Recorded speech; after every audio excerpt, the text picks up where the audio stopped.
हरियाणा और पंजाब में पांव नहीं जमा सका हाथी। जी हां, 1998 में अंबाला सीट से गठबंधन के तहत बसपा का बना था सांसद।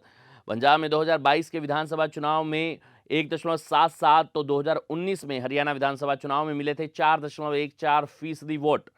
उत्तर प्रदेश में 4 बार सत्ता में रह चुके बहुजन समाज पार्टी पंजाब और हरियाणा जैसे राज्यों में अनेक कोशिशों के बावजूद अपने पांव नहीं जमा सकी है।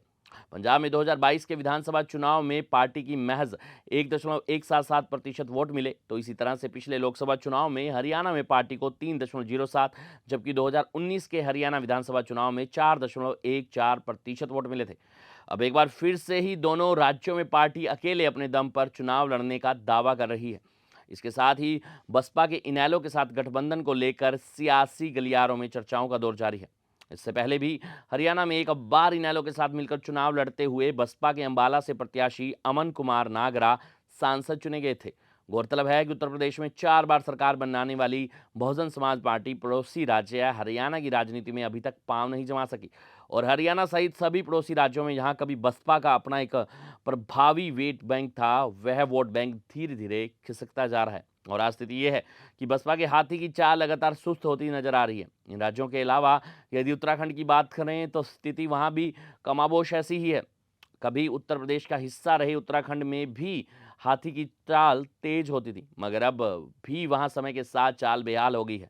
पिछले विधानसभा चुनाव में बेशक बसपा उत्तराखंड में 2 सीटें जीतने में कामयाब हुई, मगर उसके वोट प्रतिशत में कमी दर्ज की गई। वर्ष 2012 के विधानसभा चुनाव में वहां बसपा के 3 विधायक बने थे, जबकि 2017 में बसपा वहां शून्य रही और उसका वोट प्रतिशत 6.98 पर आ गया। 2022 में उत्तराखंड विधानसभा चुनाव में बसपा के विधायक तो 2 बन गए, मगर वोट प्रतिशत पिछले चुनाव की तुलना में खिसक कर 4.83% पर आ गया, जिससे जाहिर होता है कि बसपा का वोट बैंक लगातार नीचे आ रहा है।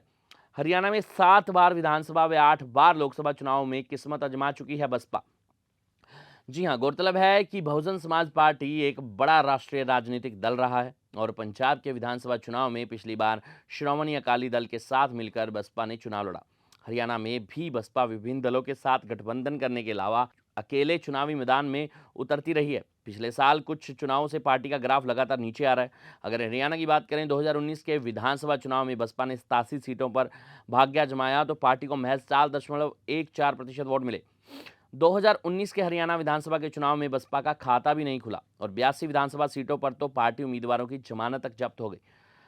बसपा अब तक हरियाणा में 7 बार विधानसभा चुनाव व 8 बार लोकसभा चुनाव में भाग्य आजमा चुकी है। साल 1998 के संसदीय चुनाव में बसपा ने इनेलो से गठबंधन के तहत अंबाला सीट से जीत हासिल की, तो अब तक लड़े 7 बार विधानसभा चुनाव में उसके 5 विधायक बने हैं।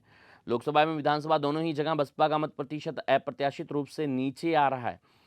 साल 2009 के संसदीय चुनाव में पार्टी ने हरियाणा में एक भी सीट नहीं जीती, 3.7% ही रह गया। 1991, 2000, 2005, 9 और 2014 में पार्टी से बना एक एक विधायक।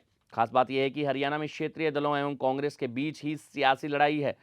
2014 के विधानसभा चुनाव में 47 सीटों पर जीत हासिल कर पहली बार सरकार बनाने वाली भाजपा के मैदान में आने के बाद अब हरियाणा में कांग्रेस, भाजपा एवं क्षेत्रीय दलों की चुनावी जंग का समीकरण बन गया है और जजपा भी नए क्षेत्रीय दल के रूप में उभर कर सामने आई है। इन सबके बीच साल 1991 से लगातार चुनाव लड़ रही है बसपा। जी हां, अपने वोट बैंक को विधानसभा चुनाव में 0.75% से ऊपर नहीं ले जा सकी है।